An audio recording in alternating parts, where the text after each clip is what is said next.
एक बार की बात है, एक गांव में दो किसान रहा करते थे।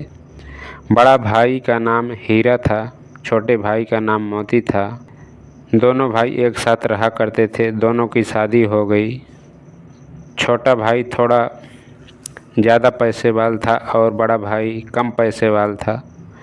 इसलिए बड़ा भाई छोटे भाई का धन चोरी से खाया करता था।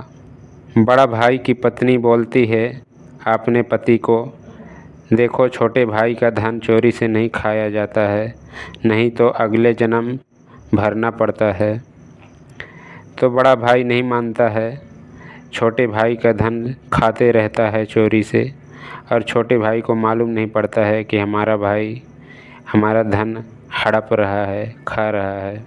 तो इसी तरह चलते गया। पहला जन्म बीत चुका इन लोगों का। दोनों भाई की पहला जन्म समाप्त होने के बाद जब दोनों का अगला जन्म होता है तो छोटे भाई का जन्म मनुष्य का होता है और बड़े भाई का जन्म बैल का होता है। नमस्कार, प्रणाम। मैं कृष्णा मामा बघेली चैनल के माध्यम से आप सभी को हार्दिक स्वागत अभिनंदन करता हूं।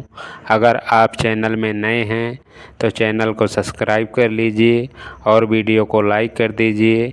आपका एक लाइक और सब्सक्राइब हमारे लिए बहुत महत्वपूर्ण है।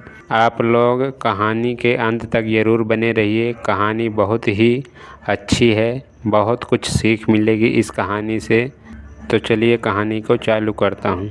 बड़ा भाई की पत्नी बोलती है अपने पति को, देखो छोटे भाई का धन चोरी से नहीं खाया जाता है, नहीं तो अगले जन्म भरना पड़ता है।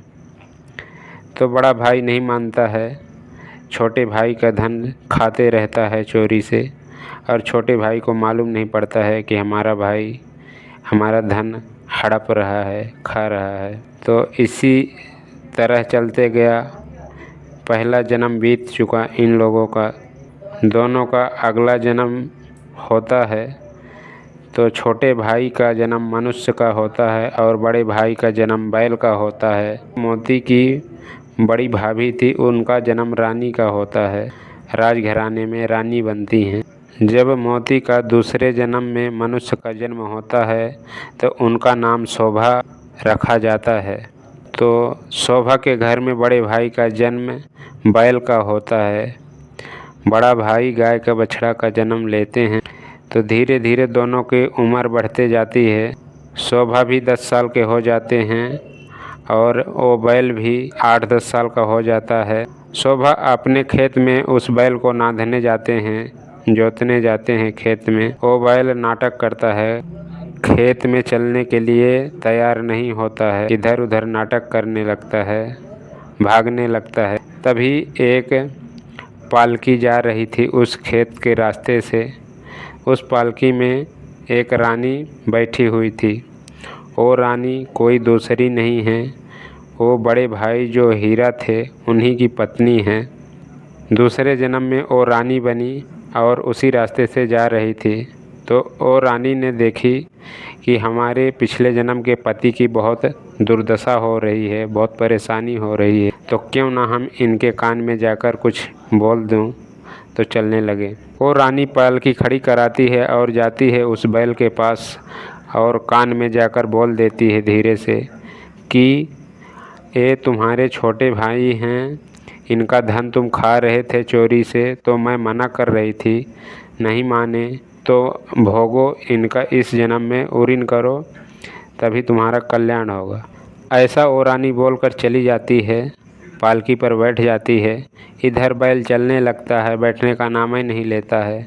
बहुत अच्छा चला। इधर रानी पालकी में बैठती हैं। उस बैल के मालिक का नाम शोभा था, पिछले जन्म के भाई थे वो। शोभा दौड़े दौड़े गए उस पालकी के पास और रानी से पूछे, रानी जी आपने क्या बोल दिया हमारे बैल को तो चलने लगा, हमें बता कर जाओ आप, नहीं तो हमें पश्चाताप होगा। तो रानी बोलती हैं, देखो भैया, ये जो आपका बैल है ये पिछले जन्म में आपका बड़ा भाई का नाम हीरा था और हम आपकी बड़ी भाभी थी पिछले जन्म पर। ये आपका धन चोरी से लाया करते थे तो हम मना करती थी पर नहीं मानते थे। हम आपका धन नहीं खाती थी चोरी से, तो हम आज राजघराने में रानी बनी और ये आपका धन चोरी से खाते थे, तो ये आपके घर में बैल जाकर बने और इस जन्म में आपका ऋण चुकता करके ही जाएंगे। तो शोभा बोलते हैं, ठीक है रानी जी, पिछले जन्म में आप मेरी भाभी थी और ये मेरे बड़े भाई थे। हम सोचता हूँ कि हमारे बड़े भाई को तकलीफ़ ना हो, इस जन्म में भी हम इनको बड़ा भाई समझ रहा हूँ, हमें कोई रास्ता बताइए इन्हें उद्धार होने का। तो रानी बोलती है, देखो शोभा, इनका उद्धार हो जाएगा। आप 56 प्रकार का व्यंजन बनवाइए, भोजन बनवाइए और एक चरही यानी नाद में रख दीजिए और इनको अच्छा वस्त्र पहनाकर और बढ़िया फूल माला चढ़ाकर इनको ये बोलिए कि आप इस व्यंजन को खाकर हमारा ऋण हो चुके हो, अब हमारा ऋण चुकता हो चुका है आपके द्वारा, अब आप जा सकते हो। तो शोभा ने उसी तरह किया। शोभा ने 56 प्रकार का व्यंजन बनवाया और अच्छे से आगे स्वागत किया और एक लोटा गंगा जल पानी लाएं और उस गंगा जल पानी को अपने हाथों से उनके ऊपर डाल दिए। बोले, भैया आप जाओ, हमारे तुम ऋण हो चुके हो, आज से हमारा कर्जा चुकता हो गया आपके द्वारा। तो बैल उसी पर अपना बैल की योनि समाप्त कर देता है और दूसरी जगह फिर मनुष्य का जन्म मिल जाता है कुछ दिनों में। तो भाइयों बहनों, आप लोगों को हमारी कहानी कैसी लगी आप लोग कमेंट में ज़रूर बताना। इसी तरह हम सभी को चाहिए कि हम अपने भाई का धन ना हड़पें और ना खाएं चोरी से, नहीं तो कहीं न कहीं ज़रूर हमको और आपको भरना पड़ेगा।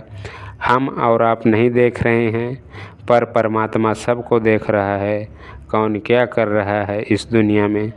एक चींटी से लेकर हाथी घोड़ा तक भगवान देख रहा है कि कौन चोरी कर रहा है, कौन अच्छाई कर रहा है, कौन बुराई कर रहा है, कौन अपनी बहन जैसे अपने देश के सभी नारियों को मान सम्मान दे रहा है। ये परमात्मा सब देख रहा है। परमात्मा के पास देर है अंधेर नहीं है, एक ना एक दिन न्याय जरूर करता है। इसलिए हम सभी को अपने अंतर आत्मा पर भरोसा रखना चाहिए कि हमारा परमात्मा यही है जो हमें हर चीज़ बताती है कि यह गलत हो रहा है और यह सही हो रहा है। तो चलिए भाइयों बहनों, आज की कहानी यहीं तक। कल की कहानी में फिर मिलता हूँ। तब तक के लिए नमस्कार। जय हिंद, जय भारत, वंदे मातरम।